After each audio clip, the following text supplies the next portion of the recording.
হ্যাঁ চাচা, তার ছেলের সমস্যা থাকলে চেয়ারম্যান সাহেবকে খাইতে দিন ফলটা। হ্যাঁ চাচা, চেয়ারম্যান সাহেবকে খাইতে দেন। যদি সমস্যা না থাকে তুমি খেয়ে দেখো। আরে না না কাকা, আমি তো এখন ফল খেতে পারবো না। আমি আপনার এখানে আসার আগে আমি ভরপুর খেয়ে এসেছি, তাই আমার এখন পেট ভরা, তাই খেতে পারবো না। না খাও। এই চেয়ারম্যান সাহেব, তাহলে আপনি একে খাইতে নেন বলুন। ভাই, পেয়ারাটা আপনি খেয়ে দেখান। চেয়ারম্যান সাহেব খাইতে বলেন আপনার লোককে।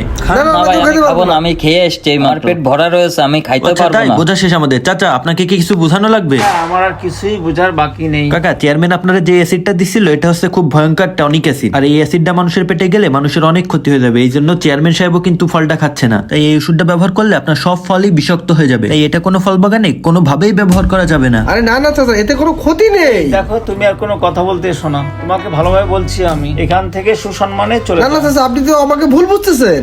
চেয়ারম্যান সাহেব শুনেন, আপনি আর একটা কথাও বলতে আসেন না। আপনি এরকম একটা বাজে কাজ করার পরেও কিভাবে কথা বলতে পারছেন? আরে আপনি এরকম একটা অনৈতিক কাজ কিভাবে করতে পারেন? আপনি নিজের সন্তানকে যেই ফল খাইতে দিতে চাচ্ছেন না, সেই ফল খাইয়ে অন্য সন্তানকে বিপদে কিভাবে